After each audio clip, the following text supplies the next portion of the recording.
Maritime networks, connectivity, and mobility in the ancient Mediterranean.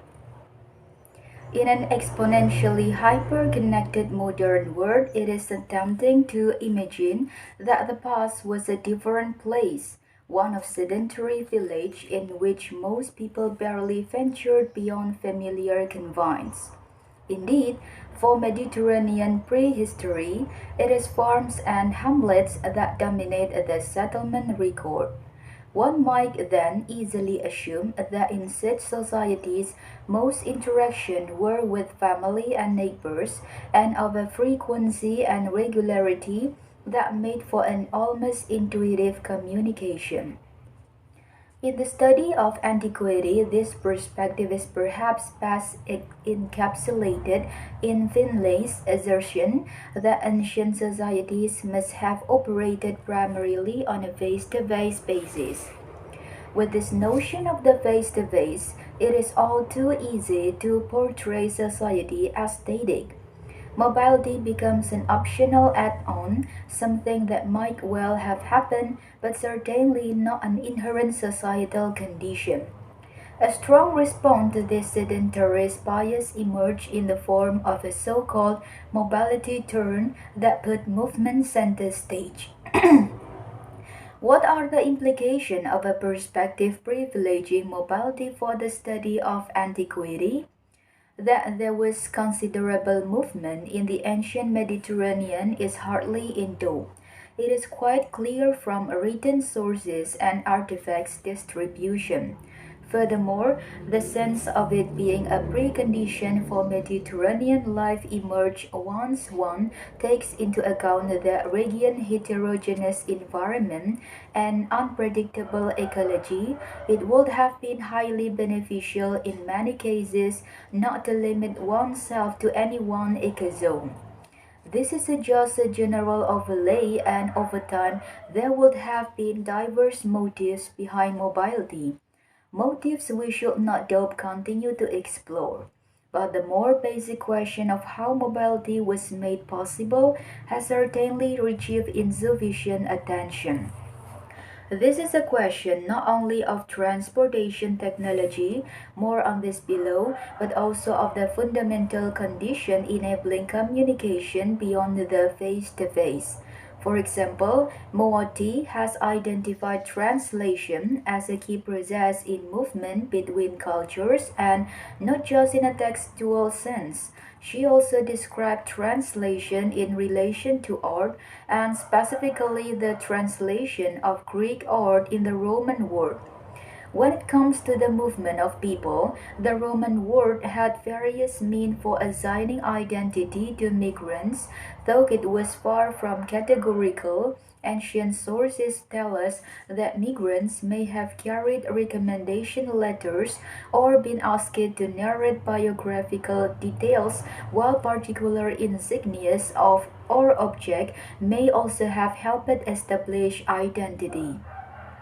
For prehistory, we may not have access to the document that helped establish the identity of a migrant, which in turn could open the door to trust and communication. But the insignias and object of identity ought not to be completely lost to us, and we need not limit ourselves to such obviously symbolic artifacts. Perhaps it was not only artifacts associated with personal identity that helped establish the condition for interaction beyond the face-to-face. Might not more prosaic and less personalized artifacts also have provided some of the means for regulating and establishing the basis for interaction? We generally think of artifacts like transport amphoras as impersonal commodities and as such mere symptoms of movement. Material diasporas, the scattering of objects left behind by human factors according to Wolf 2016. But might we not also argue for the infrastructural support provided by things and technologies themselves variably mobile? This tension between seeing artifact as simply a reflection of human movement and exchange relation on the one hand, and as actively constitutive of social relation on the other, is played out in the history of archaeological approaches to exchange. The processual archaeology of the 1970s saw attempts to systematize the relationship between the distribution of circulating materials and their underlying social mechanism. Though since then archaeologists have become less certain that any kind of predictable link exists, the idea slowly began to emerge that rather than just being the material outcome of social process, circulating artifacts may themselves contribute to the information of social ties across regions and in turn to the creation of social place. Ancient historians and archaeologists have introduced considerable theoretical sophistication into studies of space and place in the ancient world, from the domestic space of the household to sacred realms of sanctuaries and vast landscape of power. In these approaches, the active role of artifacts is pivotal.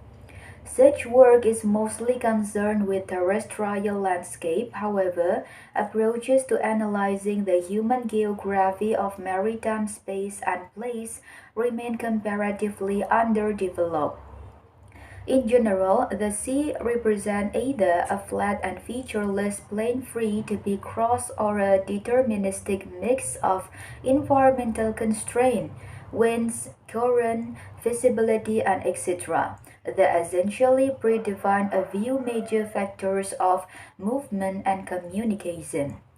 We are sailing or canoeing. Whether we consider maritime connectivity as uniquely enabling or constraining, as offering unparalleled benefit or prohibitive cost, we surely must recognize its uniqueness in circumventing proximity, in collapsing space, and to some extent time, in contexts like the Mediterranean.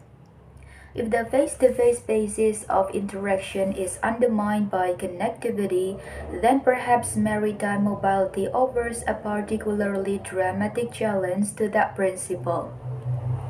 Travel overland largely involves a graded movement, such that one culture gives way to another gradually, or an abrupt transition will be marked by some kind of frontier. At sea, such frontiers, to the extent that they actually existed in concept or practice, cannot be marked, and the unpredictability of maritime movement might throw one upon unexpected shores. These circumstances create more acute challenges for establishing interaction and communication. While maritime research has often focused on the obvious physical constraint enforced by water transport, the sea also influences the development of social bonds centered firmly on maritime rather than terrestrial space. Engagement with seafaring should force us to grapple at once with both the physical and the social factors of mobility. When we think of the unique benefits of maritime movement that fundamentally distinguish it from terrestrial movement, we might focus on its capacity for fast and reliable longer distance voyage, and hence easier and often direct access to exotic of low bulk but high value. Alternatively, its greater transportation capacity for bulky commodities, especially mineral resources, building supplies, and agricultural staples, might serve as a primary driver behind its development. If both motivations are relevant in different conditions and forms of seaborne exchange are carried out variously over short, medium, and long distances, then what infrastructural and technological considerations come into play for this different kind of maritime movement? How might persistent pattern of maritime interaction play a role in structuring other political, social, and economic relations? Thus, the higher opportunity cost in technical skill and resource investment of boats and ships render maritime transport more or less relevant for different individuals, commodities, and mechanism of exchange. Is there a fundamental distinction between formal connection and routes prescribed by those administering exchange and less official geographies, derived simply from repeated opportunistic movement and shared experiences among seafarers? Thank you.